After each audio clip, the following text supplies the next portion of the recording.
Hello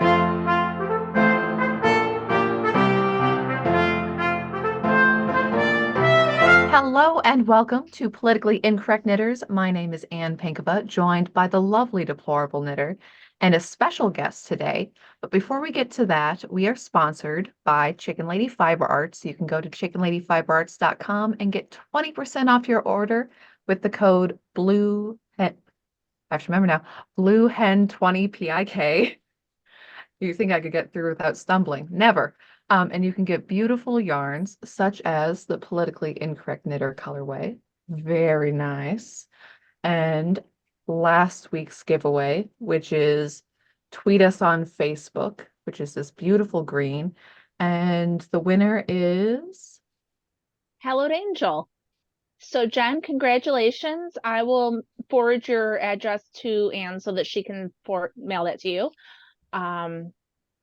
And yeah, we had mentioned that we were doing a giveaway every week and we kind of forgot about it, but it's our anniversary. Anne and I have been doing this for 4 years. You guys have been hanging out with us for that long, so thank you. And as a prize, you get a chance to win a skein yarn every week this month. So, I mean, you can't go wrong there. And if you can't wait or you don't win, Blue Hen 20 will get you 20% off at chickenladyfiberarts.com. So, yep.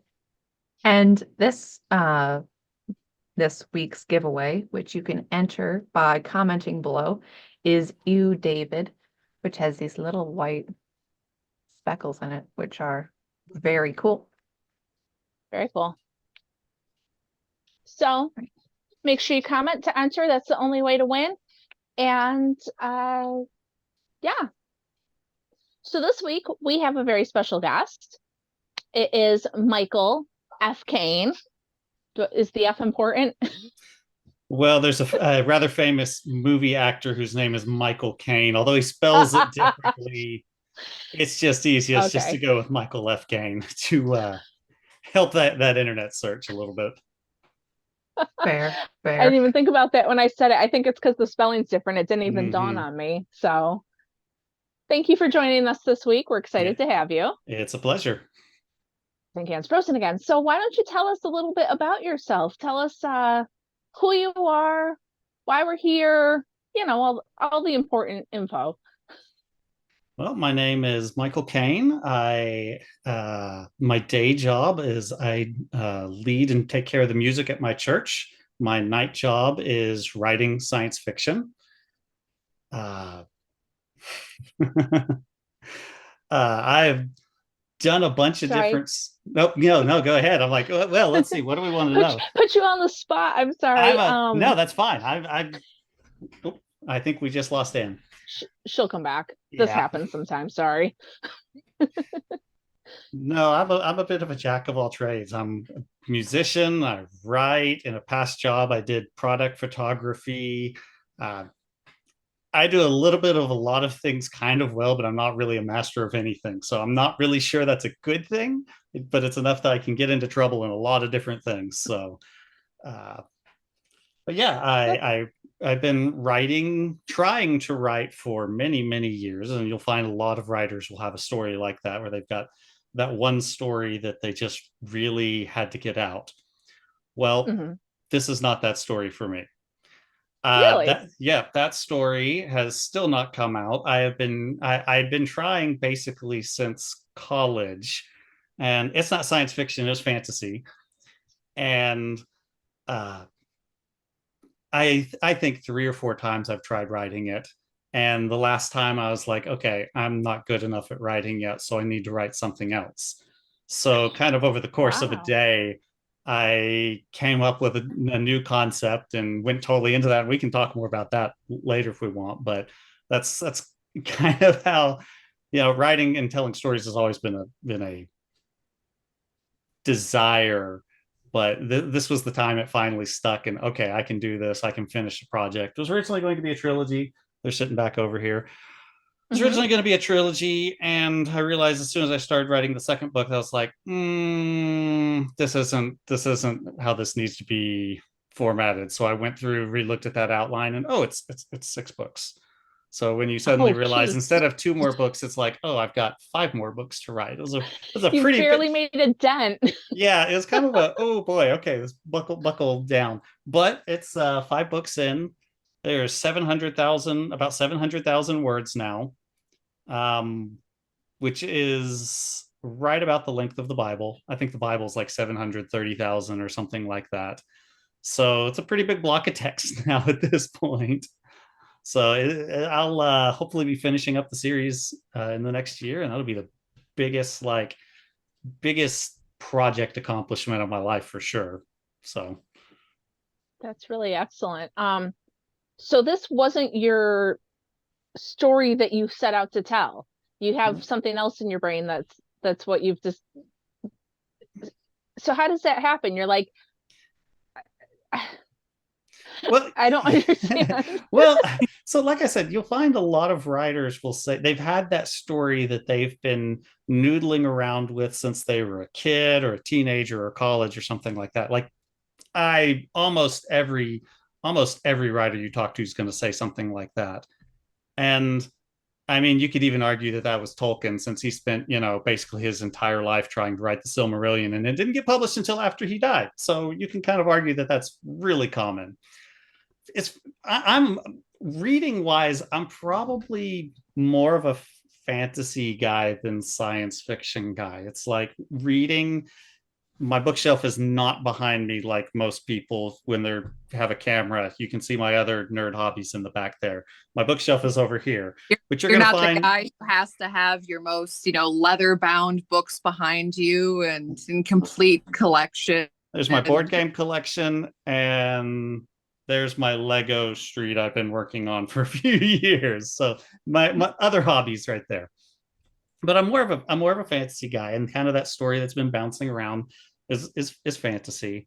I have a friend that jokingly calls it budget Tolkien because he's not very nice, and everybody needs that friend that's a little mean like that. Dude, not to interrupt you, but we No, go ahead. actually just had a conversation the other day about how everybody needs a mean friend. You need the friend that's going to say the thing to you that you kind of need to hear. Like, not that I think you should be called a budget Tolkien, but you know what I mean? Like, sure. Like everybody needs a friend that's going to be like, I don't know if that's the best idea you've ever had. The way I describe it is everybody needs a friend that's a menace. Yeah. Right? It's just going to keep them on their toes the whole time and just make you go, oh no, what are they going to do? What are they going to do? Yeah. But it's true. You kind of need somebody that's going to be real with you to an extent. So that's nice. Except that he could maybe be a little nicer. No, it's okay. Well, I mean, he read the last version, but it wasn't ready for prime time yet. And that's kind of what I was talking about. So sat down, I was like, okay, I need to write something else. I just need to learn the craft of writing better. And that was, goodness, 2018 now. So it was about 6 years ago. So go ahead. You've written 5 books in 6 years? I have. That's insane. So the way that a lot of writers write a lot of different ways. For me, there's writers that will write some every day, and they have like a word goal, and you'll see them posting on Twitter, I got my 1,000 words in, or I got my 2,000 words in, like that. I am more of a sit and ponder and daydream something for a while and then just explosively write. So I will be sitting and really thinking and planning out a story for 2, 3, 4 months, and then I'll crank out 8 to 10,000 words a week on the spot, finish that, because my chapters are long. A lot of people these days, modern novels, really go for short chapters and short like cliffhangers. A lot where they're just constantly pushing the pace. My chapters are usually longish and finish a whole idea, a whole section of a story, if that makes sense. So when I'm gonna get into that writing mode, I'll do chapter a week, chapter a week, chapter a week, chapter a week. So it's, finishes a whole novel in 3 months, and then moves to editing and all that stuff. So like I said, every writer just writes very, very differently on that. And I'm a do it all at once it's ready to go. But yeah, five novels in 6 years. the way I decided on After Moses was, again, I just wanted to write something different. So I was like, okay, I'm going to write sci-fi. So let's come up with what kind of setting do I want? Well, science fiction and westerns. That's an old faithful combination.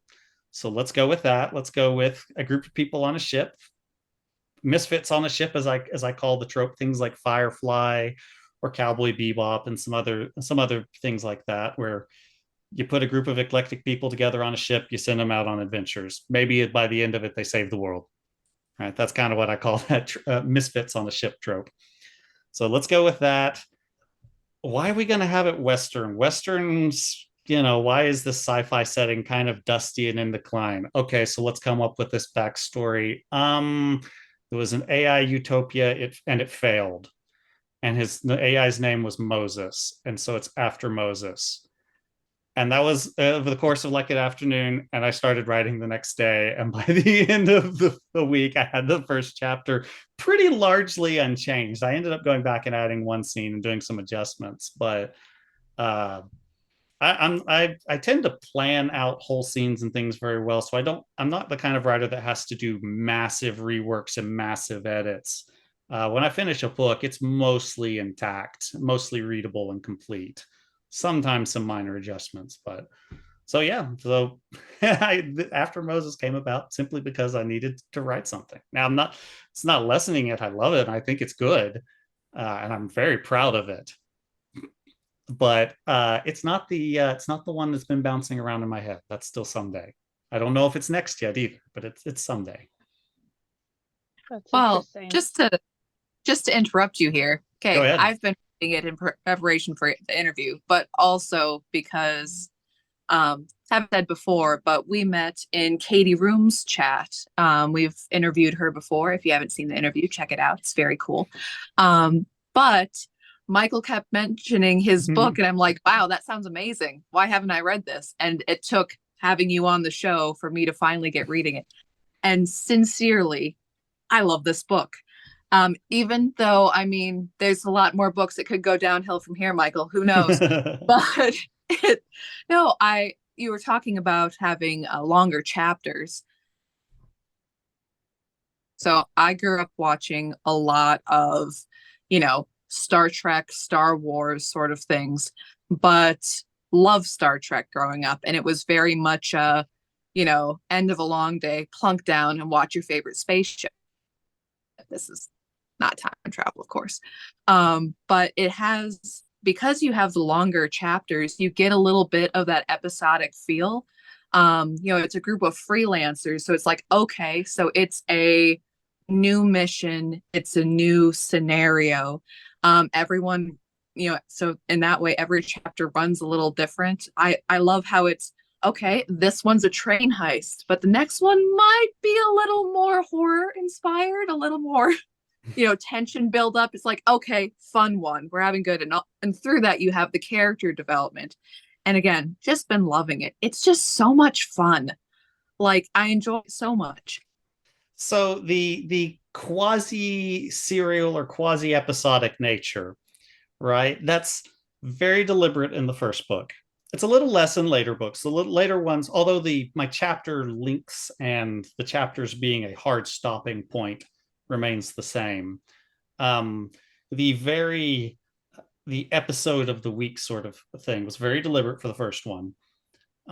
There's a long history of serialization with science fiction and some pulp influence and sci-fi and westerns and the crossover between that. There were science fiction magazines that serialized stories, and so for the first book, it really is that way. Now, it's not a collection of short stories. That's something I want to get across, is that you read it and you go, okay, this is clearly heading somewhere. But the longer you go in the first book, by the time you get to the end, you go, okay, this is what we've been building for this whole time. There's been an end goal the whole time, but I broke it up very much into like I said, an adventure of the week. She mentioned a train job. Well, there has to be a train job in a Western, and especially a sci-fi Western. So some of the chapters in the first book, were planned out. It's like, okay, these things need to happen for the bigger plot and the world building and the characters. It's like, this is the purpose of this chapter. Now, what's the background? It's like, okay, well, how about we need this kind of mystery, or we need this kind of train job, because these are the things that fire those tropes that are the things that people like about the genres of science fiction and Western. So some of the planning out that was a lot of fun. It was sitting there going, what do these two genres bring to the table, and how can I pay homage to all of those things, have fun with it, and still use them for the purpose of telling that story. Like you mentioned, the one that has the little bit of the more horrorish feel. That one was actually suggested by that menace of a friend when we were talking about this very early, and his suggestion was the Haunted Frigate, which is an old classic of science fiction. There's this derelict ship, and you board the derelict ship, and something spooky's going on, right? That's of course an old science fiction classic. So there's the homage to that trope as well in there. Chapter 13. Since you just finished that one, you said. I did, yes. I was joking with Anne earlier that I the first book, for whatever reason, I can tell you every chapter exactly what happens by the number. Somebody tells me what they read, I'm like, oh, you just finished chapter 18. For whatever reason, that book is just imprinted into my brain forever. The later ones less so. I might struggle a little bit, but this first one is, I'm really proud of it. Well, not that I don't love both of my kids exactly the same, but I remember more from when my first kid was small than from my second one, because it's just part of life. Like, that's all you have to focus on when you have the first one. And as time goes on, you're doing more stuff. And I assume that it would be similar when you're writing a book. Like, you've got to kind of like call back to what you've done and what you need to do. And there's more to it than that first book where you can just really focus on it. Yeah, no, that seems perfect. That seems perfectly reasonable to me, because when you're comparing against the body of one work, you're like, okay, this is 176,000 words, and then you add 140,000 of that, and then you add 156,000 of that, and then you add 186,000 to that. It's like it's also like how as you get older, each year seems shorter and shorter because it's a smaller fraction of your life going forward. It kind of might be that same thing there. It's just my thought. I just know that the more kids I have, the more I don't know what's happening. So I assume it's the same when you have both. Yeah. So I'm not into sci-fi or Westerns. So I don't know about these tropes, but I'm excited. Sure. But I asked you before we started, and I said, wait, let's talk about it while we're on. So I'm an audiobook listener. I clean houses for a living, and I'm a knitter. And so I don't want to have to hold a book, because I got other things my hands are trying to do while I'm trying to, So are audiobooks something that you're going to work on or have considered, or? The answer to that is always yes. Every writer's always considering audiobooks because it absolutely is a different market. There is some crossover between the person that's going to, get a physical book here and the person that's going to get an ebook and the person that's going to get an audio, but it's not 100% crossover by any stretch. There's the number of truckers that consume audiobooks by the truckload is just astronomical, right? So yes, it's hard for indies to do audiobooks because they are quite expensive to do. After Moses, the first book, in order to do the whole audiobook, would probably cost me, it depends on the quality of the narrator, depends on how veteran the narrator is. You could get somebody that's very new, maybe very skilled, but very new, and you usually pay per finished hour. Okay, so for finished hour of audio. So After Moses would probably end up around 18 to 20 hours based on the narrator. Oh. Yeah, based on the narrator. It's that long of a book. It's a pretty long book. Yeah. So I'd say the first book's 176,000 words. The average traditionally published novel across all genres is about 100,000 words. Okay. Pretty close to that. Now, science fiction and fantasy traditionally go longer than that very regularly, just because they. For those of you who are not the author or not a Kindle reader, that many words is 446 pages. So Yeah. for the first book. Well, Even and though that's not like a standard measure, that's the one I like. 446 pages. Now you know. well, and let me tell you about this, and don't let me forget to go back to the audiobook, but since this is related to that. Another thing with being an indie, you set up everything. I set up all the page formatting, all the cover stuff, all the above, right? You've got to do everything. And part of that is submitting a file to Amazon and seeing the print cost and going, I wonder if I can trim some pages out of that. Going back, and if you go and you trim that margin by, 1/10 of an inch, it might change the total number of pages by 30 or 40 pages, depending upon font size and all that stuff.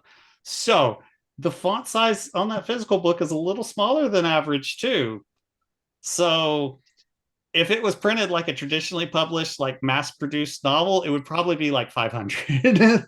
So I worked hard to get it down that far just to keep those print costs from going up. Because I mean, not that that the audience will probably be able to see, but I wouldn't say that that's no, it's not bad. print. No, I think it's 11. Not like those. It's not like those paperbacks that you get of classics that are like this thick and you have to like peel them open with the little tiny words. Yeah, I think it's 11-point font, and most trad pub novels are 12-point font, but they've also got bigger margins. I eked a little extra space out of the margins to get it. But you learn a lot of stuff. So anyway, back to audiobook. Which would probably for a veteran narrator would probably run me $3,000 to $4,000 in cash for a veteran narrator. Yeah. So, which that's a lot, and I want to figure out how to do that someday. But I do have a few chapters I have had a veteran narrator do. They're probably hard to find on Twitter, but they're also on my YouTube channel, where I found a guy that I want. He was actually a retired radio DJ in New York, had the right kind of gravelly voice to do a Western. I found him. He's doing audiobooks now. And I've paid him for a few chapters. And because I was only doing a few, I actually went back and did some sound. I told you I was a jack of all trades kind of guy. I did some sound production and did sound effects and some music and stuff in there. So my YouTube channel, the first 4 chapters, which is kind of works as the first little arc of the story, is up. So it's probably about 2.5, pushing 3 hours worth of content, that I've gotten done. Someday I'd like to be able to get him to do the rest. But it's like I said, it's unfortunately it's an investment for an indie.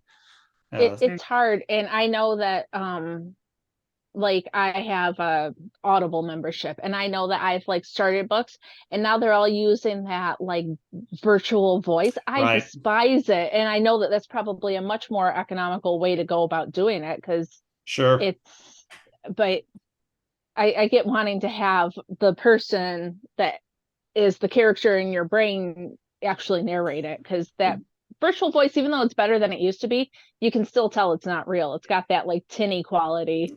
Yeah, we don't have to chase the whole AI conversation, because that's obviously going to be it. I'm a lot more sympathetic on the voice for several reasons. Now, let me tell you, I'm not going to be using any AI in anything I do for a long time, because there is legal dust as well as just public opinion dust that has to be settled before it's going to be very smart for people to really hitch their wagon to that, right? It's just not to asking mention for trouble. That book begins with the destruction of AI. Right. Maybe we can get there later. That. Yeah. Right. But the so here's the thing here's the conversation here. And here's one.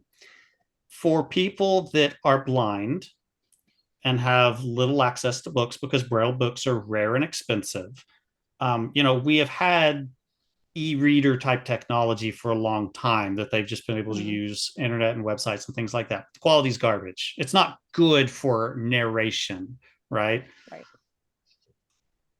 How many more audiobooks are they going to have access to because of AI technology? That's a whole big door of just a big improvement for someone that's got a disability. So it's going to happen, and it's going to get a lot better, and it's going to get a lot better a lot faster. Right. And that's just the nature of it, I'm, like I said, I'm not planning on pursuing that route anytime soon, but I've already got a good narrator. He's really good. He's worth the money. I mean, like I said, late you can go check out those first few chapters and you'll go, oh, that is good. I'm gonna. That's what I plan to do when we hang up. So Yeah, good. that's the plan. So yeah, Um, someday. Now, it's one of those things. I say I'm a jack of all trades. What I'm not a jack of all trades is I'm not a business or finance guy. And that would be really, really useful, right? So, I'm in about an hour's time, I could be selling my ebooks on my website, right?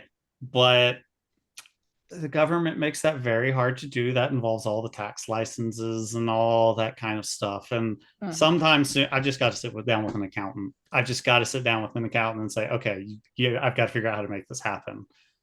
By that same token, if I was more comfortable on the business and finance side of it, there's crowdfunding. Crowdfunding would be the solution.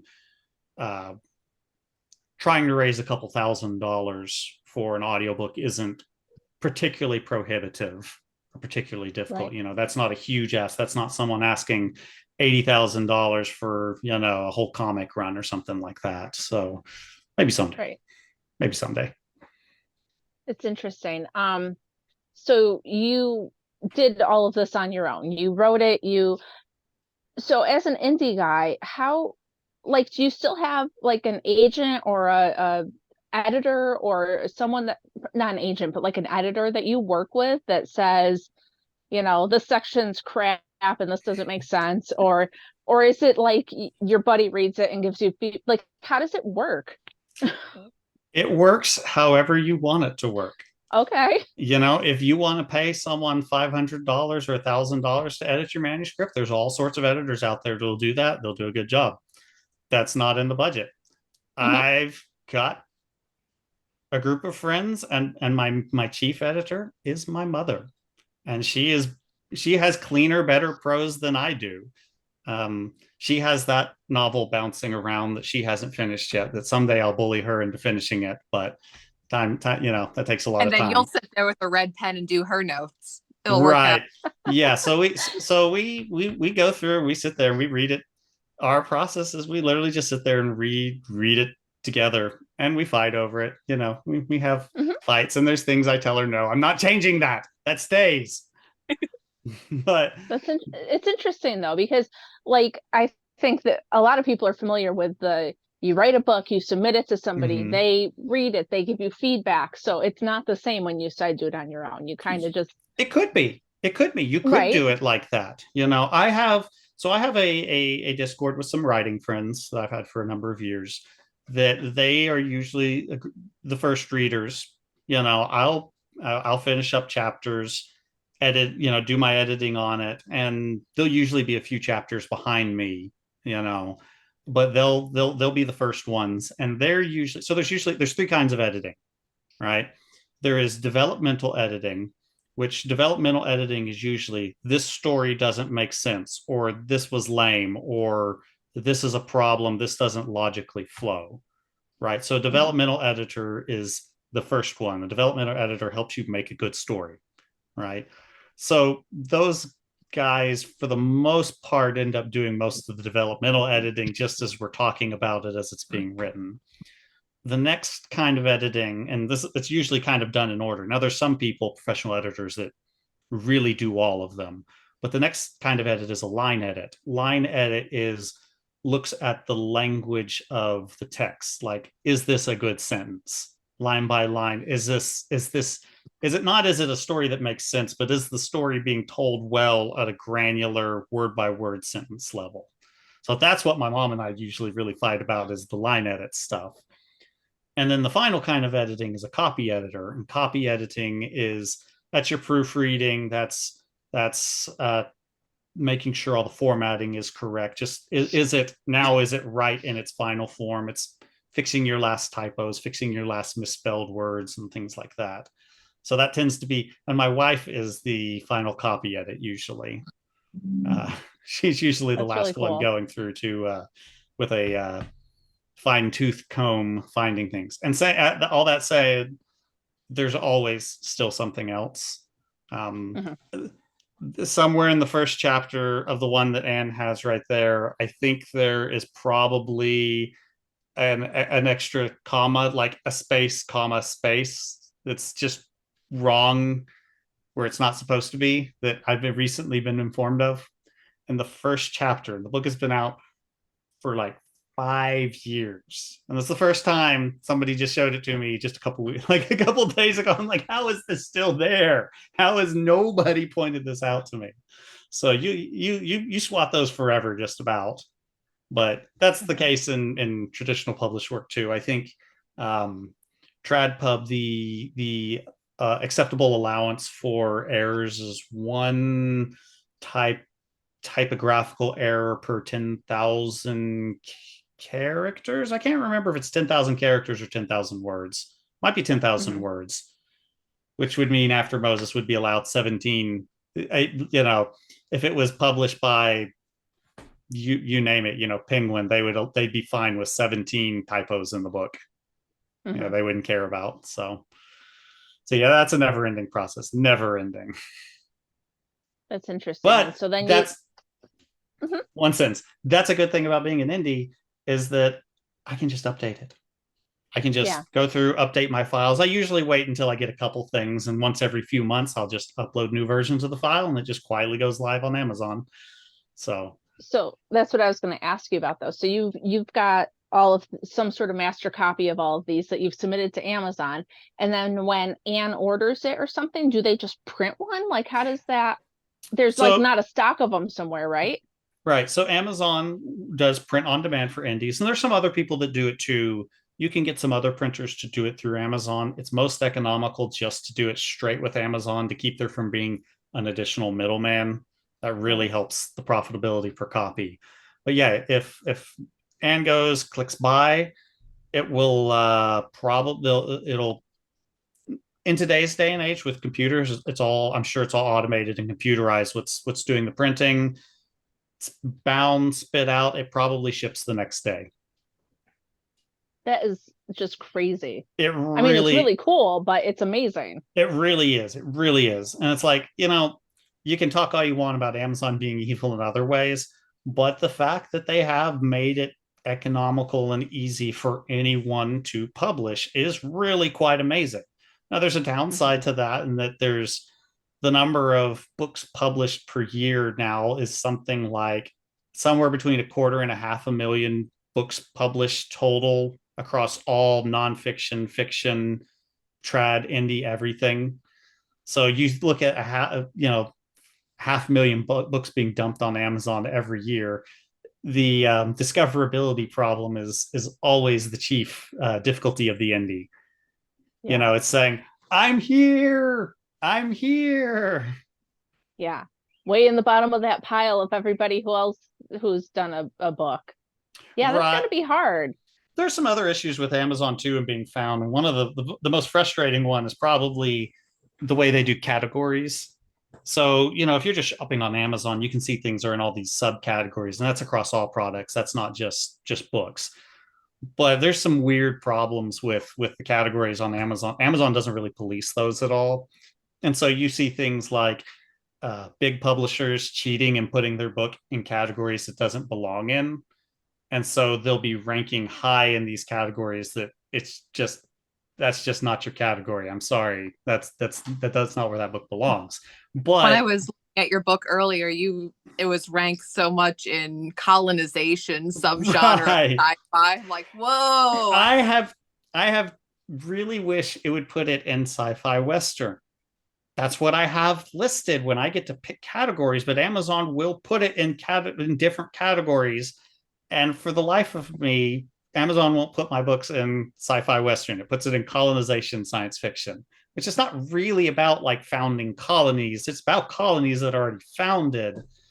So yeah, there's issues with that, which makes it even harder. And the other thing with Amazon is there's an enormous number of just cheap erotica books dumped on Amazon now.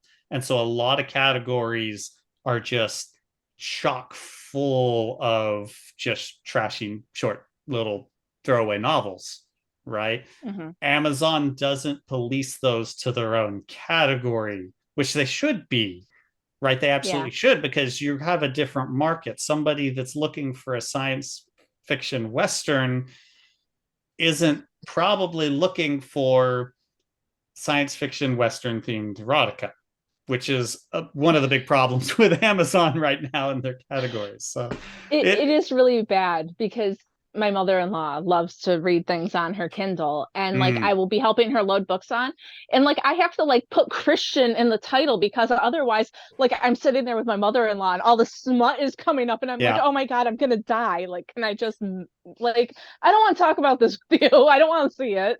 yeah.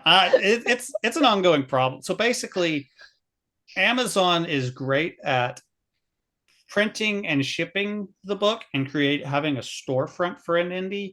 They are not good at lining up the customer for you, right? Mm-hmm. Although, you would think it would benefit Amazon to be better at doing so, because if they were good at selling books to people, they would sell more books and make more money. And I do suspect in the coming years that there will be AI improvements to that. I suspect that Amazon is going to have AI read my book over the next few years and begin to know how to match that with people that have read similar books simply from the AI inspecting it. So, Mm-hmm. if you do sell, there is an engine in place, there is an algorithm where Amazon does eventually, promote your book to people in emails and stuff like that, but no one knows how that works. You know, I've received emails with Amazon trying to sell me my own book, so I know it's possible. And I'm like, thanks, Well, I mean, Amazon. that's a good sign. Yeah, Like, it you works, know, but they're sending it out. you can't expect it, Yeah. right? The best way to sell books, if whether you're a traditional publisher or an indie, is to already be famous. Right, that's just it. It's basically to have a platform. And so, I've been slowly grinding out the Twitter platform and done pretty well in the last year, and been doing a lot more, met a lot more people and sold a whole bunch more books. So that's social media. You either have to play the social media game, be famous some other way. My numbers are off screen, or you have to basically be a data scientist. And the data scientists are the people that know how to do, running successful online ads these days is incredibly difficult. 10 years ago, it wasn't hard to throw money at an ad online and find people. Now you can watch money just disappear instantaneously. The best I've ever managed to do experimenting with a few ads was once or twice I broke even, and I called that very successful. So for me, it's got to be the social media game for now, because I am not a data scientist. I'm not the numbers guy. I've already said that. I'm not the numbers guy, and I'm not famous yet. So we'll Yeah. discoverability. That's the real problem for the indie. But that's the game you play. You slowly grind it out. Now, forgive me Go if ahead. you or when my internet was iffy. But did you why specifically did you choose to go the indie route instead of, courting every publisher under the sun? Well, that is because nearly every publisher under the sun is looking for a very specific kind of people to be writing their books these days. And it is not straight white Christian males. We know that that's not just a case of, well, that's just what the internet believes, right? No, we know there are agents out there that have sent letters and shown people, it's like, yeah, I can't rep you. I can't rep you to a publisher. They're not interested in this. They're not interested in this. We've seen other documents of what certain agents are looking for because they know that's what they can sell. And it's all minority or all queer or, own voices, that sort of thing. The traditional publishing industry is an entirely conquered institution. And it was a conquered institution earlier than a lot of them. There's a lot of people that have done a lot better write-ups on why and how that happened, but they're a conquered institution. They are not run well. They are all the big five publishers are based in New York City. What's the cost of doing business in New York City? Real high. You know, they all run on razor thin margins. No one's getting rich except for your, you know, one or two people in each genre that's a megastar. Your Stephen Kings you're rich. Most other traditionally published authors, the way it would work is you'd get your agent. Your agent would sell the book. You would get an advance. That advance is probably somewhere in the neighborhood of $4,000 to $10,000. Okay, so this is a book you probably spent a year writing or maybe longer. So you'd get $4,000 to $10,000. It would be in the editing rounds for probably 2 years before getting published. It would get published. So you've received your advance on royalties, like I said, 4,000 to 10,000, probably less than 10,000, probably more like 6,000.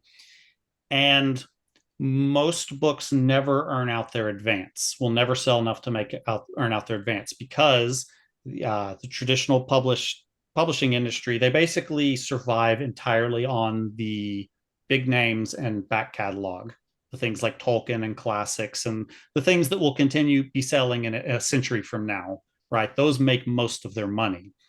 And so they don't. 50 years ago, the publishing industry functioned as a talent searching industry, right? The goal was how can we find these nobodies and turn them into mid-listers, and hopefully a few will turn into the A-listers, your Stephen Kings, right? Now they don't know how to find mid-listers anymore.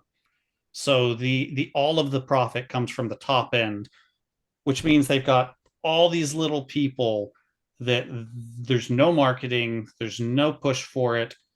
They have to do all their own marketing, all their own everything, basically, so far as actually trying to sell their book. Sorry. And in the end, most of them will not make out their advance. So for several years of work, you'll have made $6,000, $7,000, $8,000 if that's a big advance, probably, right? And so if you don't earn out your advance, what are the odds that you can sell your next book? It goes down, right? Because the industry already says, well, you didn't earn out your advance last time, so why would we do this? You know, or they might do it and they might buy that book, but instead of a $6,000 advance, it might be a $3,000 advance on book 2 in the series. Right. Wow.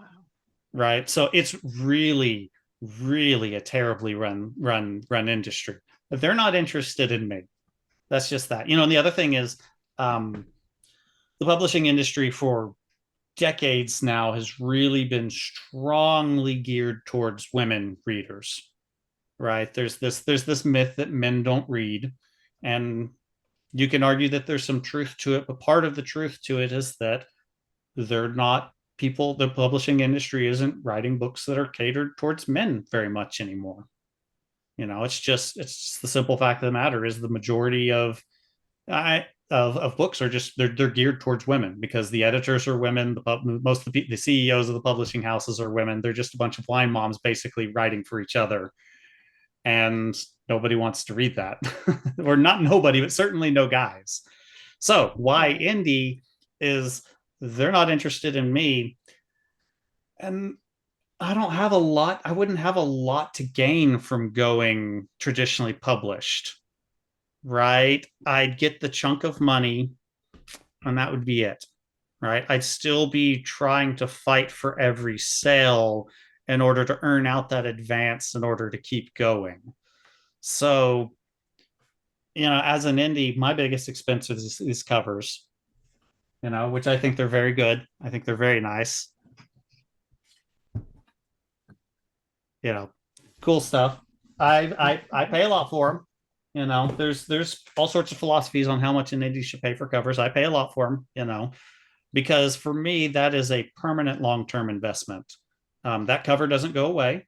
The more books I write, the more of a back catalog begins to form.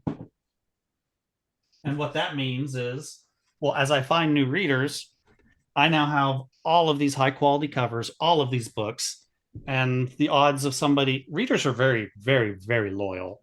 If they find an author they like, they will stick with that author until the end of time, right? Mm-hmm. And so you it's not even really readers, it's what you really want, those people that are like your fans, right? Because you find that you gain that fan, and it's not just the one sell. It will be, they'll buy everything you've done. And that's an effect, something I see more and more now is, I'll get up in the morning, and I shouldn't check it every morning, but I usually do because I'm terrible like that. I get up and I check, and I see I've had one sell of every book, and I'm like, somebody just bought through. I'm like, oh yeah, that's what you want to see. That's the only time you can really tell it was one purchase. It's the first thing in the morning, and it's all five of them. So you really want to find those people, because those people are also the ones that they'll finish that book and they'll tweet about it. Mm-hmm. That bigger account, you find that account that has 10,000 or 20,000 people that tweets about your book. Well, I'll go back and I'll look at that day, and those are the days I've got sales, and we could get that. So it's a lot of work, but like I said, those covers are that's my only major expense, right? And there's other things along the way, website upkeep and things like that. But as time goes on, I'm not in the black ink. I will be well into the black ink for the first time this year, for this calendar year, and I'm making good progress on totally black ink. So that back catalog is worth its weight in gold, because it stays there. It continues to be just as valuable as it was the day that I hit publish. Nothing about it has devalued. Every new reader can buy straight through and keep going, and that's how you do it as an indie, is you just keep writing and finding more readers. And no, there's no guarantee that can someday quit your day job, because most can't, but then most traditionally published writers can't quit their day job either. There's I think I saw someone doing some math one time based on some numbers we did know and some sales numbers that are public. And I think the estimation was that there's probably about 90 to 100 full-time traditionally published fiction authors in the US right now. Wow. That all the person who was doing that math, and like I said, this was just somebody looking at some publicly available numbers, but the estimation was that about 90 to 100, and I think that would put everyone else as being part-time. Mm-hmm. So you ask why indie. There's not a lot of incentive right now for big publishing. Now there are still some good small publishers that treat their authors well, and the like. One of the ones you hear a lot around with science fiction and fantasy is Bane, Bane. I heard nothing but good about them. They treat their authors well. They're smaller. They're not one of the big five. But there's still that same problem of, there's so much stuff now, and having to still get it out in front of everybody, and the daily grind is still there of selling the books. So so that's why indie. I mean, if you have to put in all the time and effort promoting yourself anyway, then you might as well get as much out of it as you can. I cannot remember if it was somebody we interviewed or if it was a book I read. I read a lot of books. Like I said, I listen to books all day long. They were saying that they just don't put the money in for people, and like if they don't do their own promo, it just doesn't matter. So it's interesting. Yeah, that's just how the industry's run. Like I said, it's a terribly run industry. Mm-hmm. They really, the first thing they need to do is they need to get up, and they need to leave New York, and they need to either go to like Nashville or someplace in Florida or someplace in Texas. They just need to move to the real world with real cost of living and cost of operating expenses. If they were actually turning a profit, then maybe they could afford to, like I said, develop those mid-listers, because there's no mid-listers. Right. Before, it was 50 years ago, it was find these nobodies, polish these nobodies up into a mid-lister. The mid-listers provide the bulk of it, and then from a few mid-listers become the A-lister, and that's just not the way it works anymore. No one knows how to even make an A-lister anymore. What was the last like super breakout book? I mean, you're sitting there thinking back, and it's probably Hunger Games. It's probably Hunger Games was the last thing that was like really broke into the public consciousness. Before that, Twilight. Before that, Harry Potter. And really, after Harry Potter is when it really begins to go off the rails. There was Divergent too. I don't know if that was before or after Hunger Games. I think it's after. It wasn't as big. Yeah, but it still did the thing where it had the movies and. Yep. Yeah, the I do wonder if the that's a whole other topic, but YA, young adult fiction, right? For a while, starting after Twilight, a lot of the industry kind of chased after that, but a lot of the young adult market wasn't actually young adult; it was actually middle-aged women. And so I think I read Twilight when I was like 20, and I've read it since then, and I'm like, this is like, I homeschool my kids. My fourth grader writes about as well as that woman does. Right. Not to be horribly mean, but sure, like, it's not great. It's more the story, I think, than the actual writing that people liked. But yeah, but yeah, I do think the young adult craze, oh, we're going to get that next big young adult thing that's going to turn into a movie thing. I do think that did also further hasten the publishing industry chasing the wrong objectives, because again, the primary audience for young adult fiction turned out not to be young adult, but tended out to be middle-aged women when you start looking at the demographics. So that when you have a demographic issue like that, when you're chasing something very specific and marketing it in a different way, it really did wreak some havoc on the industry.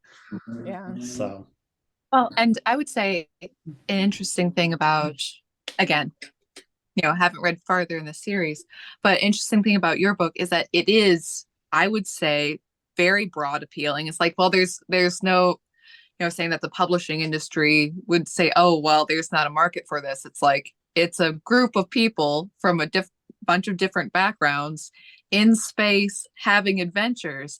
And, it's like, there's nothing about this book that I wouldn't hand to like a teenager or anything else. There's not an age break off I would necessarily say that it has. It's not, niche in any of that way. If you like space and adventure, sci-fi, that sort of genre, and again, to go back to the success of the Star Treks and the Star Wars and the Doctor Who's, all very wide genre. It's odd that they'd be like, well, no. Well, there's ideological, stuff involved in that too. Not enough check marks. Well, and ideology is another thing that I wanted to mention. I mean, yes, it's escapist sort of sci-fi in the future, but there are, to begin with, space Catholicism, right, which is very fun. Right. And there's, also the kind of view of the future that's like, yes, we're in a future that was built up and is now kind of coming down a bit, but and you see this in your arguments on Twitter, you're not one to say like, oh no, we're all dead, no failure, no black pill for you, no, we're gonna make it, guys. But right. It's still an optimistic future that you're portraying, even though there's obvious issues. Yeah, so the book takes place, like I said, in a period of decline. So the backstory again is this super AI Moses comes onto the scene. We don't know where he came from. He just basically appears, saves basically the world from tearing itself apart. I make some insinuations that we're at a real bad time, about to have a massive financial collapse and wars and all that. So we suddenly have an artificial goalie step in and say, everyone's going to get along. This is going to go well. I'm going to do big things. We're going to fix all these economies. And so we have like this this golden age for a century. One of the things I kind of start to posit is a little bit more of a gilded age in some ways, because human nature doesn't change. You know, there may be an artificial goalie making everyone get along and advancing technology very rapidly and keeping everything peaceful, but human nature doesn't change. And then about a century into Moses's era, one day he just disappears. He's gone. No one knows where he came from. Nobody knows where he went. And that causes a rapid, sudden decline, massive economic collapse. People go to war for the first time in a century. Turns out people were still hiding nukes from Moses that they'd kept around for a century, right? So they start firing nukes again at each other. Well, the story takes place a century past that, where we've just had this long century of decline. Earth is not in the picture. Earth is Ice Age, nuclear Ice Age. Most of the story takes place in our solar system, and around, a lot around Mars, a lot around the moons of Jupiter and Venus. And there's an overriding pessimism to these colonies know that their days are numbered, right? There's a lot of technology that they don't know how to reproduce. Moses built some factories that are still going. So some key pieces of technology that we need for everyday life, we don't know how to actually make. The factories just make it for us, and we can't reverse engineer it. We've got a birth rate decline, so we know we've got a population collapse coming. We'd had a general collapse of arts and the STEMs because we had this AI that was taking care of our engineering for us. So we've forgotten how to do all these things for ourselves. And so we have this cultural decline that's just set in. So the setting is this pessimistic setting of, well, the ending is coming. It might be in a few centuries. We don't know when it's getting here, but everything is just a little bit run down and tired. And it's just getting more so every year as it goes on. But that's not the story. You know, that's not the way the story goes. That's not the tone and the theme of the story. The main character who's on the front cover there that you can see here is Matthew Cole. Matthew Cole he's the captain of a ship. He has his ship, the Sparrow. He's a freelancer. He takes on odd jobs. He does his thing. Well, a lot of the first book is basically him accidentally getting a crew of people, accidentally collecting this crew of misfits, right? And Matthew Cole is a little bit of an odd character in that he's mostly static. You know, people talk about character arcs and dynamic characters and how much they grow and change. Well, Matthew's in his 30s. He knows who he is. His moral compass is set. He's a good guy. He's not setting out to play the hero, but he's always going to be the hero. So Matthew is a bit of a static character, but more than that, he's kind of a catalyst character. And that a lot of the story is seeing how Matthew changes the world and the people around him. You know, as Anne's about halfway through, she's probably noticed that some of the people around Matthew have started to change and soften up quite a bit. You know, one of my favorite characters is Davy. Davy grew up on the street, ended with his adoptive sister. He adopted another kid on the street who's younger than him, and they lived together. They were caught by slavers. They were in slavery, and they are rescued by the crew of the Sparrow and end up on the ship. So Davy's like a 17-year-old kid. He has one motivation in life, and that's to take care of his sister, to protect Grace. His sister is Grace, right? Everything in his moral view is taking care of Grace, right? I've got to protect. So you see him do some really stupid stuff in the first book when his moral calculus is, I have to take care of my sister. I have to take care of my sister. But a huge part of the first book, and really coming up in the chapters that Anne's about to get to, is seeing how with the example of a good masculine role model that teaches him that no, you use your strength to do what's right, not just to not just to take care of Grace. You have to do what's right. You get to really see how he changes. He between the first book and later books, he is the dynamic character. He's the one that changes as he grows up. Uh, Another neat thing about the way I've done these books is each of them has a different character on the front cover. Well, at the same time, I focus more on that character in that book. So the first book, is really Matthew's story, when you start digging into his backstory eventually. Whereas, the second book is largely about Grace, and the third book is about the doctor on the ship, Yvonne. By the time you get to Davy's story in the fourth book, a few years have passed. He's older.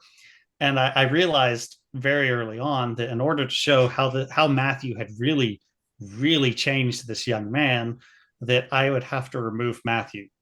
So I commit this cardinal sin of spending 3 books basically building this tight team, and then I have to split them apart and send Matthew somewhere else so that, okay, who is this young man who grew up angry and on the street? Who is he going to be when the remote role model's gone? Here's his chance to shine. What does he do? So yeah, Anne talked about some of those values that are clear. That's part of it, is that basically that there's still a place for people to do what's right. There's a place to do for good people and role models and masculinity and femininity too. Basically the second main character, the deuteragonist, if you're familiar with that term, not everyone is Abigail Sharon. And I just finally got to her book. The 5th book is hers. She's the one that keeps her secrets the longest. She's and this is a mild spoiler, but it's okay. It's one I'm happy to spoil every time because I signpost it and everybody knows it's coming before I reveal it. But Abigail is a paraplegic. She is paralyzed from the waist down, only she wears around a suit of powered armor of, big, she's like 7 foot tall in metal armor in this one of a kind exosuit. And that is not a question. You don't get to ask about where that armor came from. She does not talk about the past. So the deuteragonist keeps her secrets for a very long time.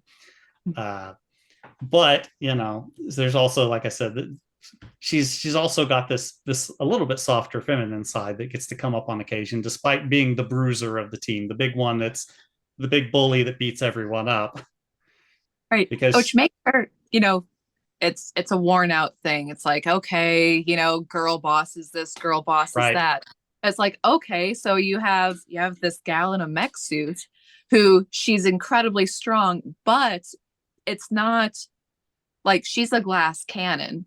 Right. Like there is always that, tension of vulnerability with her because yes, she's super strong. She could probably punch through that wall. That's great. But what if the suit goes wrong? Then she's dead in the water. And you know it's what? Always that level.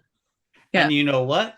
That's a great catalyst for character change. And that might be what kicks off that book 5 in her story is you have a powerful character. What happens when you take it away for a time? Right. That might be a very important part of character for her. So, and then the character I haven't talked about, the doctor, she doesn't change as much, but she's probably a lot of people's favorite. Yvonne, she is 50s. She's middle-aged, late 50s, middle-aged, doctor. She's Black. She's the smartest person on the ship. She's a widow. She's definitely the smartest person. So she ends up on the ship because through situations she has a mob bounty on her head, a big mob bounty on her head. So she's on the run, and so Matthew takes her onto the ship. Well, she's on the ship, and what's a doctor going to do on the ship? Well, she's not like she's sewing people up every day. So she teaches herself how to take care of the ship, starship mechanics, just from the manual. So she teaches herself to fly from the manual. She's the smartest person. If somebody needs to learn to do something, it's her. It's the middle-aged woman, the kind of motherly, but at the same time, she's kind of a prickly motherly. She's not exactly like a doting mother. She never had any kids of her own. So yeah, it's like I said, it's that misfits on a ship. It's a bunch of different people seeing how the pieces all go together. And the fun part is the longer it goes on, the more of it kind of tells itself, and that I know how all these relationships go. I know what these characters would do in this situation, and that. So it's not a back way up. It's not pessimistic. It is. There's this myth out there where people say that science fiction is politically progressive by nature because it's forward, it's progress, it shows the future and how the future should be. And that's just a lie. There is progressive science fiction, but what you end up finding, I think the majority of it is not actually very progressive, because more often than not, science fiction shows you this is how the future can go wrong. No one looks at Terminator as a how-to manual. No one looks at hardly anything. I mean, there's hardly any science fiction that you go, I really want to live in that future. More often it's, where has society gone wrong with its relationship with culture, technology, humanities, all of it. So, in this case, and after Moses, humanity has been very separated from its own ingenuity and its own past and its own values and cultures. It got to a place that it didn't build to itself. So there's a very, I'm going to say, conservative thread to it of saying, what worked in the past? Why did that work in the past? What do we need to do? It is in a rundown time. But there's, like I said, there's this thread of optimism that it doesn't have to be that way, and we can go back to things that did work.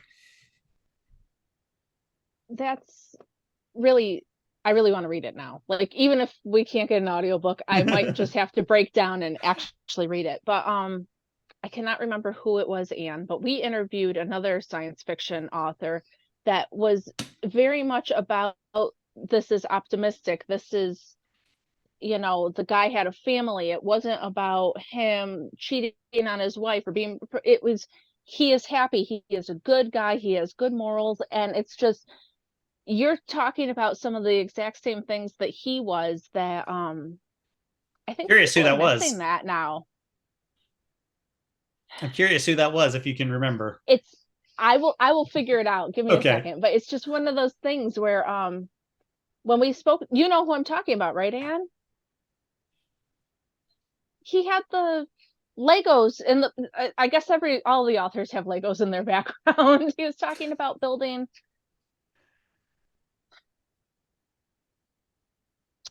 See, I'm not up on my science fiction, so I can't remember all the specifics. It's unfortunate. I'll give me a minute. I'll figure it out. By drawing a blank.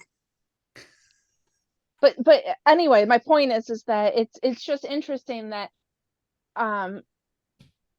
so the conversation was very similar about like how men aren't a target audience anymore, and how, everything is kind of pessimistic, and he also was wanting to have joy and optimism. And was it Jason Sandberg with the Jupiter comic? I don't think so. It might have been. Okay, give me a minute. Hang on, we got it. Sorry, it might have been him. It might have been, but sorry, I have to remember former that's people fine. Interviewed, and then former conversations of former people. Hang on. But it's, it's, the more you talk, the more it was ringing those bells for me, that this is something that people want to have. You're writing it. There are other people we've spoken to that have written it. I think Katie Room said her husband is an author, right? And he's got the same kind of ideas going on, and it's really cool to see this community that's like, we don't want this crap you're selling us anymore. So that's all. It might have been Jason. It might have been a comic, but anyway, it was the same kind of idea though, where it was, I think it was Jupiter though. I will get back to you. And if we don't figure it out before this is out, I'll edit it in so everybody watching will know. But no, I think that everybody wants optimism. It could be very easy to be pessimistic with a lot of things that are happening in life. And it's kind of nice to have that escape that brings you into this, you know, things might be kind of crap, but we can still like do the right thing and work together and be happy. I haven't read it. I'm acting like I know, but it's the vibe I'm getting from you. Well, you know, like I said, my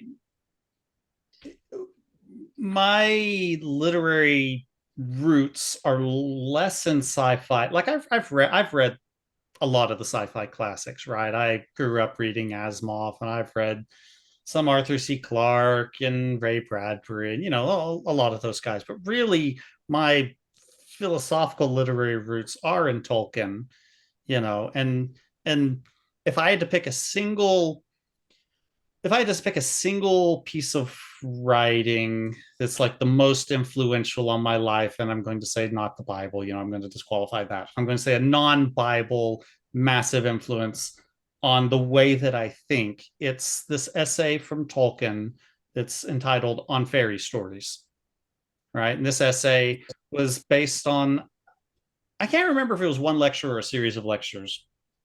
I can't remember offhand, but it's I say essay, it's like 70 pages, right? Um, and he's talking about specifically about the fairy tale, and its purpose and its use, because it's a story form that was much maligned in his day as it is in our day, you know, the fairy tale. And so he's giving this incredibly scholarly and academic defense of the fairy tale and its literary form and purpose and all of this stuff. And one of the chief things that he gets to is when he talks about escapism, is that escapism is something that people often malign as well. You're just trying to avoid you're just trying to avoid the world, or you know, just disappear into this book or this story or things like that. And Tolkien gives like the canonical defense of escapism, where he talks about really the chief purpose of escapism is consolation. He says it's consolation from the sorrows of this world, that the happy ending has this purpose. You know, it's not something, you can't have this fairy tale without this happy ending. The happy ending is the whole purpose. And he goes on, and when he finally gets to the ending of this essay, he talks about how the happy ending is really, he coins this term. He says he coins the term, and it's possible y'all have heard this at some point in the past. It's eucatastrophe. The eucatastrophe is the opposite of a catastrophe. The catastrophe is the sudden turn towards sorrow, right? Where the eucatastrophe is the sudden turn towards joy, right? And he talks about that being one of the chief purposes of story, and specifically fairy tale. He says, because that's basically an echo of the gospel, where the eucatastrophe of mankind is the incarnation of Christ, the death of Christ, the resurrection. So there is this happy ending. We're not left to sorrow. We're not left with no hope. You know, Tolkien brings this long scholarly essay around to, no, there has to be a happy ending, because that's how it really is because of the gospel, the happy ending is baked into reality. So, you know, he brings back around this long scholarly essay that fairy tales are so important because they mimic the structure of how the Bible tells stories and tells the gospel.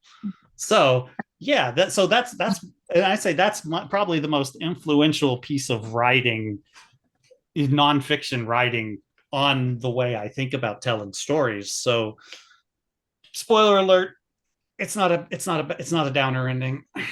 We win. I'm sorry, guys. I'm just gonna spoil it. I can't do it. I can't do the grim dark. It's like, at the best, I can enjoy a few grim dark stories or movies or whatever on rare occasion, if only for the contrast of, well, that was bad. I'm glad there's something better. I'm glad that's not the real world. You know, this is a story and it's not true.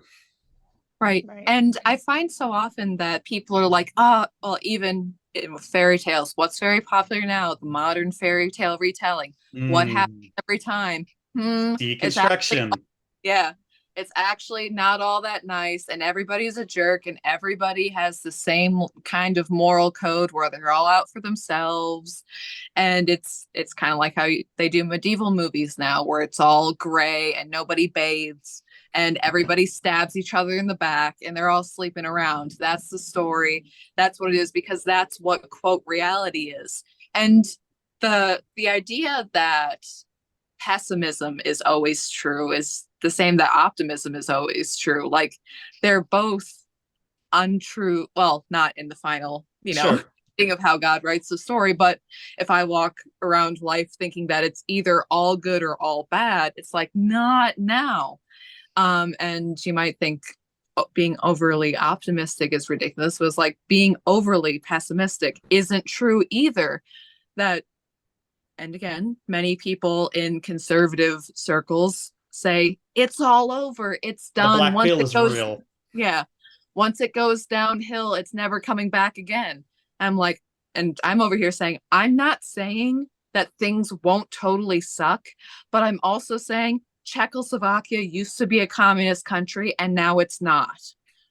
So there kind of is hope, lots of misery in the middle. But to say like, oh, well, I'm sorry, it's all over. It's like, well, kind of, maybe not. Maybe we have, sorry, go ahead. No, I was going to say, and that again comes back around to one of those important functions of story is that consolation from the sorrows of the world, because we don't have any guarantee of a decent life at all here, right? It's like life can be really hard.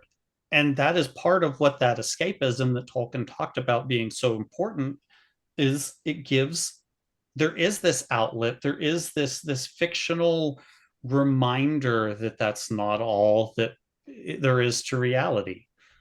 And and sometimes it can be aspirational.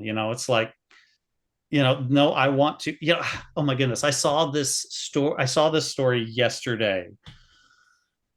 So my wife and I, we are not like anime people, right? We'll occasionally watch something, or some older classic stuff, right?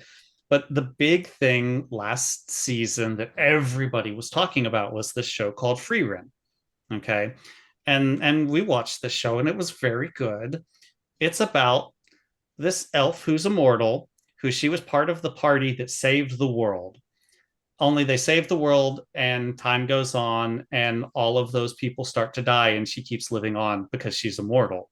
So the story is like 80 years later, her traveling with some younger people, remembering this past. And especially this one guy, Himmel the hero, like the leader of their Fellowship of the Ring, right? Well, Himmel is set up to be like this. Okay, he's a little stuck up on his looks, but every other way, he's like this completely set up to be this ultimate aspirational hero guy. Perfectly charming, perfectly nice, take care of every widow and orphan and all this. All right. Okay, so this is set up for this news story that I saw yesterday.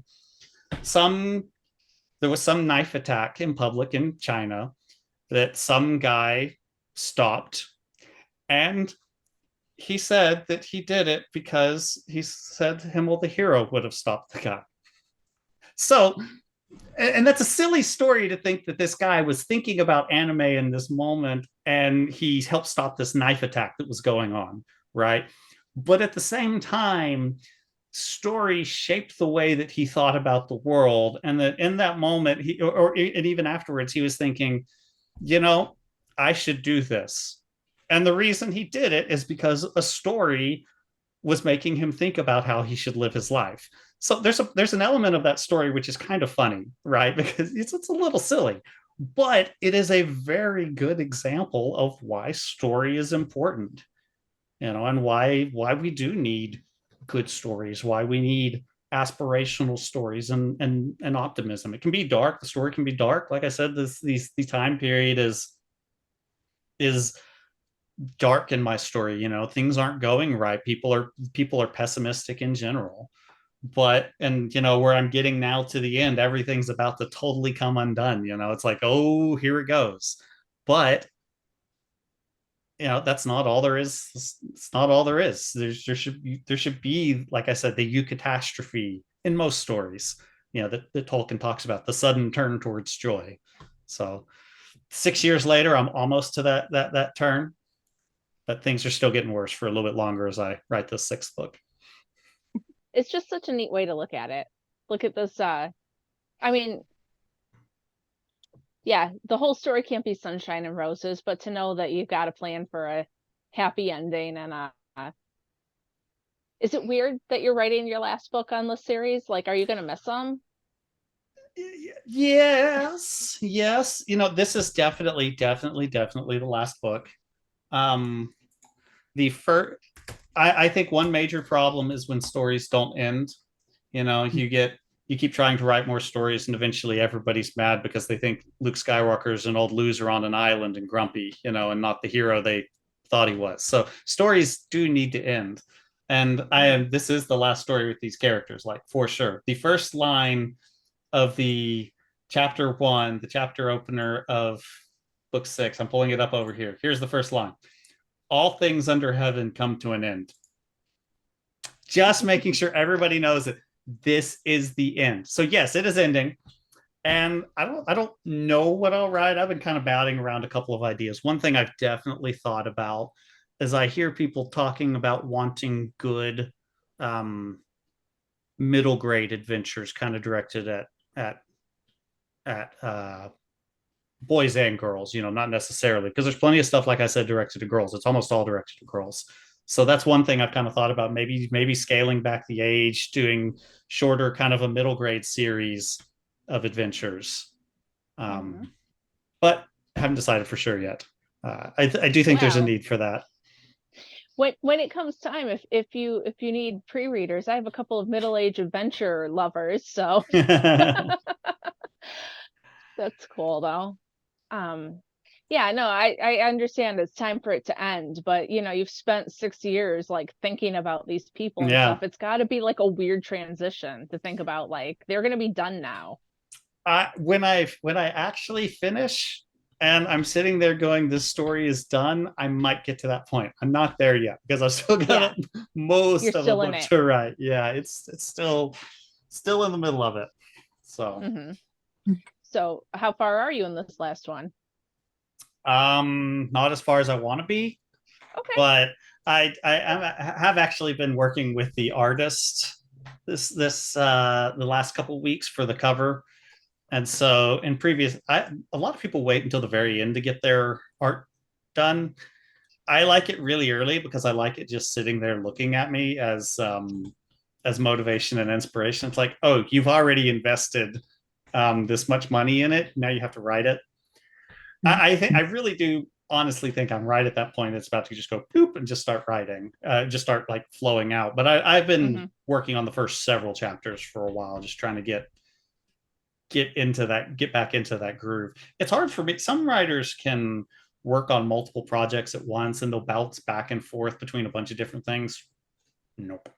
I want the book done. I want it released, because I've got to do everything. I've got to switch over to a completely different mode entirely, when I'm starting to do the formatting and all, and editing and release, and what little flailing around marketing I attempt. So, which mostly involves social media and being slightly goofy. I had a, and did you see the TV style ad I did the other day? Oh, I loved it. Oh, so a friend the menace of a friend came up with the idea. It's like, in the 90s, those like mail order advertisements where they'd have that blue screen at the end. With like the of 1999, you too can have this, and we'll do a coffee mug. Right. So I made one of those recently for the first book, and then spent like all this time layering all these effects so it looks like a glitchy old CRT screen. It's a lot of fun. So that's a level of marketing I can pull off. Not really, super competent, but slightly fun. Yeah. So anyway, cool. at some point here pretty soon, the switch will flip over and this book's going to come out. They're going to be written in just a couple months, and then I'll have to deal with the editing. But hopefully, I think it's going to be soon. That's cool. That's very cool.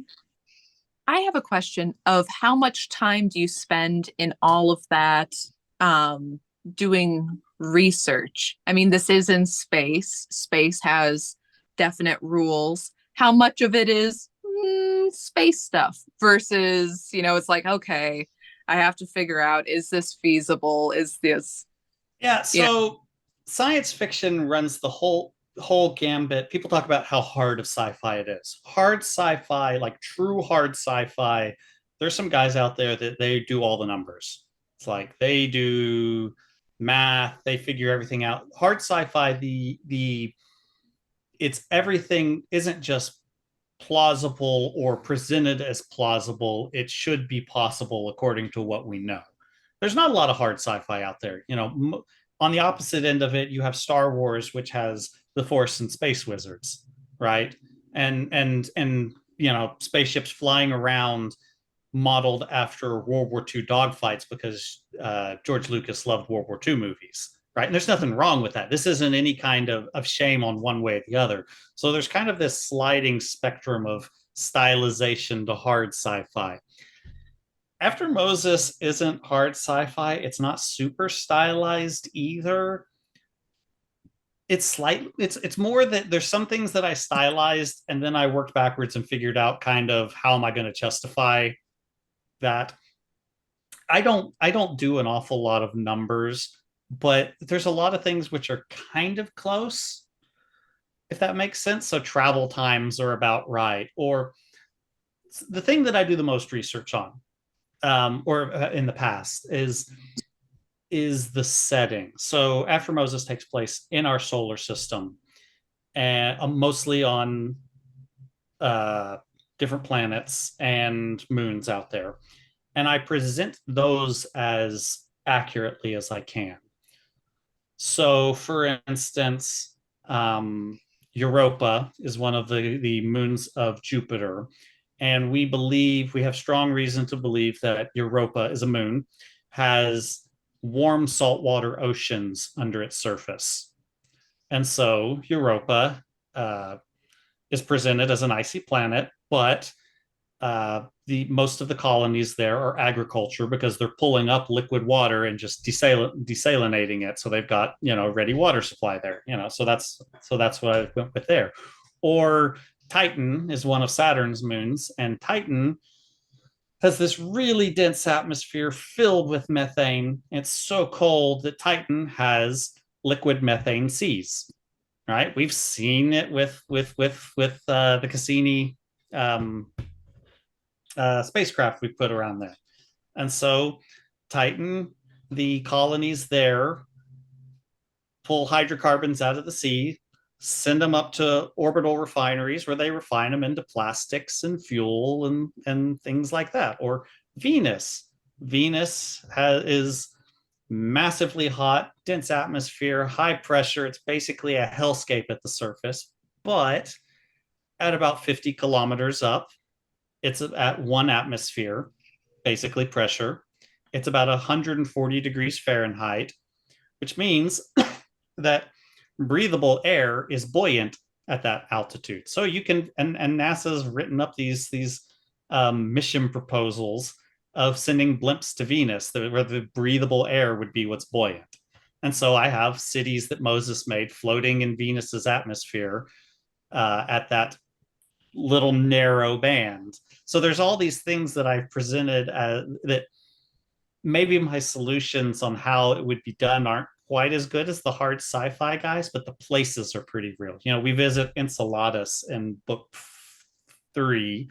Enceladus is another one of Saturn's moons.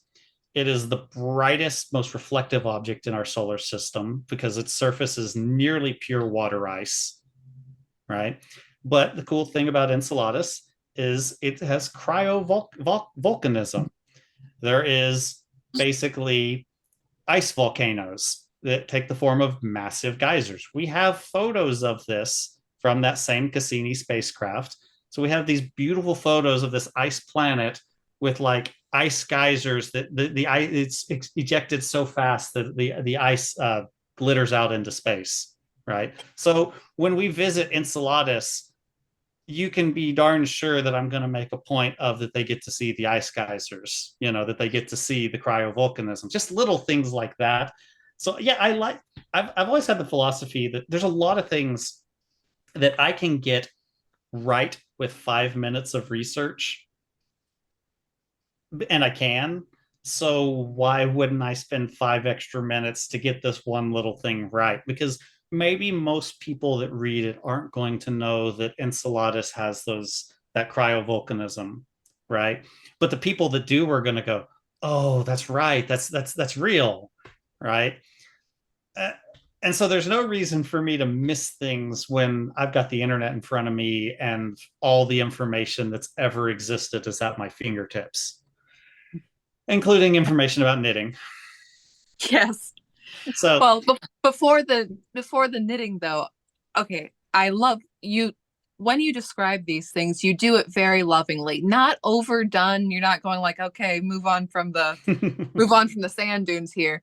But it is you describe the lighting, you describe, the red dust of Mars and other things that it does beautify the world, but these are all very real things. We know about the red dust of Mars.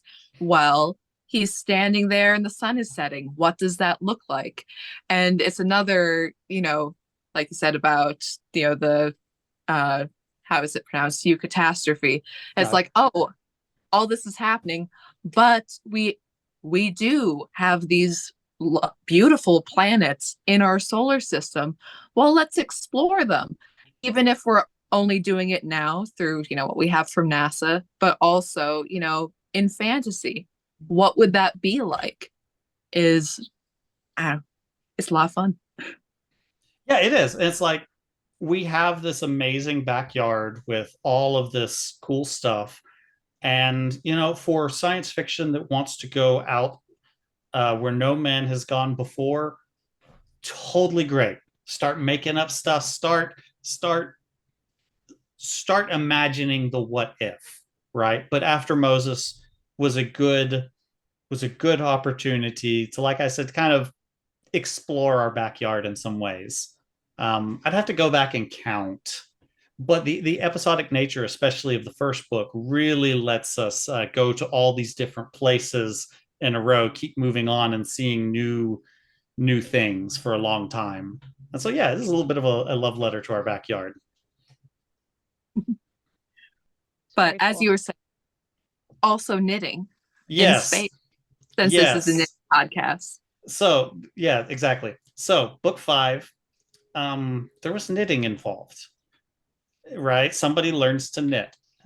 And so there's just some minor scenes, a couple of over the course of a few month period. And there's some reasons for that. And then it's fine. It's some spoilery stuff. But I started thinking about it after I wrote it and I edited it, and I was like, I know a knitter. I know a knitter on Twitter. I should ask her a few questions. Which, of course, she, as I kind of presented the situation to Anne, I sent her a DM, and she gave me more than I was going to use, obviously, but that was great. But I definitely found the detail that really, I think, is the one that's I talked about. The most people will go right over it and just accept it, but the couple of people that do know are going to go, oh, that's right. Happens to be about the elasticity of alpaca wool, and that you really want it mixed with some sheep's wool for some high quality. But it turns out the person that was, and I already had the scene like pre-built to like put it right in there, because the person that was learning to knit, she was buying it from this old woman, in this kind of rundown setting. And she figured out later that the woman was not giving her what she asked for, but was actually giving her something better. And it was because it was the actual, she wasn't giving her straight alpaca wool. She was giving her a good blend.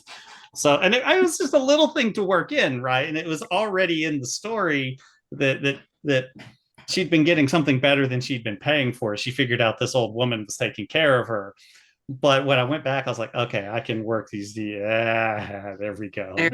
So 10 Now people your that read knitters it, are gonna know. right? 10 people that read it might know, but Mhm. you know, when you have those experts, or when you happen to know the answer, or know how to find the answer, you may as And well.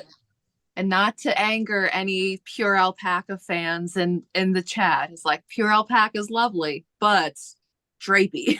Right. That's Has what its Ann told me. uses. Yeah. Yep. So would you make Well, that's cool. if you were making a poncho, would a poncho be something that would be okay because it doesn't need that?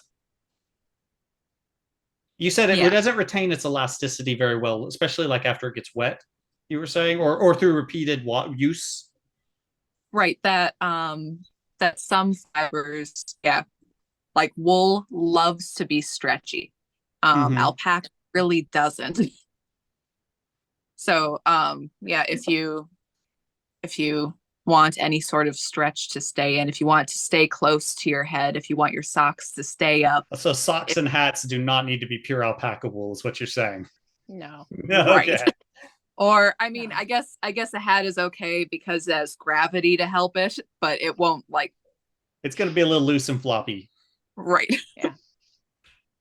So, okay. Well, yeah, I think I'm Yeah. okay. I think I used it okay. All right. Good. Well, when Anne gets book 5, she'll let you know. Yes, if it gets there and it's wrong because I'm self-published in indie, Anne can write me a nasty letter and it can be fixed. Does it have to be a nasty letter? Or? Oh, well, I'm sure it probably would be just like, I told you. I told Well, you. I've used alpaca. I won't claim to be a super alpaca expert. So, I won't claim my ability to understand to explain is perfect, but also, yeah, alpaca's whack, man. It's its own thing. Well, that was already, like I said, that was already part of the story just because, well, there were alpacas and that was part of it. And that was before Anne was even involved. So that gave me a route to use That's that cool. and clean it up to be a little more accurate. So we'll see if it stands up to scrutiny eventually. I'm sure it'll be That's fine. very cool. I'm sure. Yes. It's very good. So, is there anything that we haven't hit on that you wanted to bring up or let us know, or? Yeah, I mean, go buy my books. I mean, yeah, so yeah, you can find me on Twitter. Michael F. Kane is the handle. You can find my website, michaelfkane.com. You can go to Amazon and you can search After Moses, and it'll probably come up first. Some ads probably will, some other stuff will probably beat it. It should be pretty easy to find. If you're looking for my name and After Moses, the ebooks are just $5. I periodically do the first book on sale for $99. If 99 bucks, 99 cents. Periodically, the first one there'll be only $99. Yeah, the first book I'll periodically do 99 cents for the ebook, so there's nothing to lose if you happen to see it like that. There's paperbacks. Anne's got that paperback there.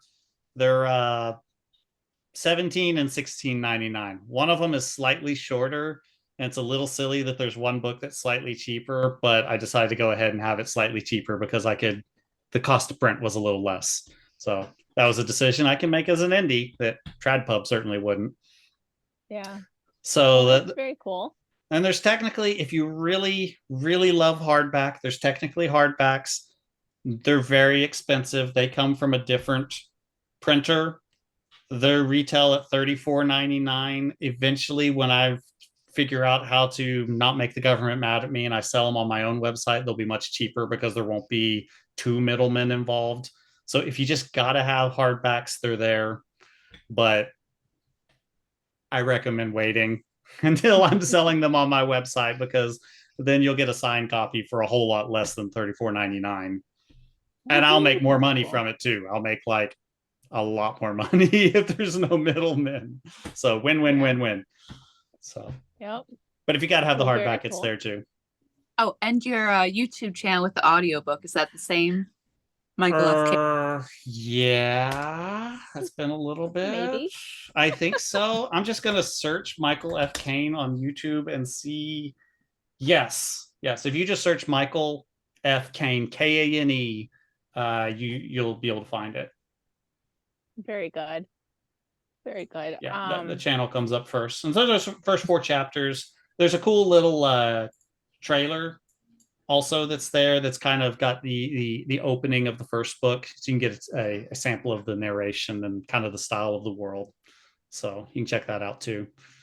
That sounds cool. Very good. It was so interesting to talk to you. Like, even though I haven't started your book yet, I'm inclined to go out and get it now, which is exciting for all of us. And but it's just so interesting, all of the information that you have about. We've talked to several different indie authors, but you filled in a lot of the knowledge gaps that a lot of things I had questions about. So thank you for that too. Well, it's been a learning experience for me over the last several years too. I couldn't have really given all of that spiel 6 years ago. You know, a lot of it's been in process, and and just learning as time goes on and figuring out what works and what doesn't, how to do what I'm trying to do. Yeah. Well, it was very interesting. I'm so glad you were able to make the time to come and talk to us. It was fun. A lot of fun. Yeah, it was. And make sure you check out Chicken Lady Fiber Arts. Use the code BlueHen20PIK for 20% off. Anne has a skein of Ew David that's up for grabs this week. Make sure you comment. Yes, make sure you comment below and check out new stuff from Chicken Lady. She has new yarns all the time. She had a new Blues Brothers yarn the other day. Very cool. I know a guy. I used it for the banner for Knitting Wars this week. I know a guy. It was like a white with a rainbow on it. Very pretty. So some very cool stuff coming from Chicken Lady. So make sure you check her out. Use the coupon code BlueHen20PIK. And Michael, thank you very much for coming and joining us this week. Thank you for having me. We indies are attention starved, so we will go just about anything. I've never knitted in my life, but it was fun. It was a lot of fun, and I had a blast, and I hope you guys did too. Yeah, no, thank you very much. It's been great. All right, we will see you next time, guys. Bye.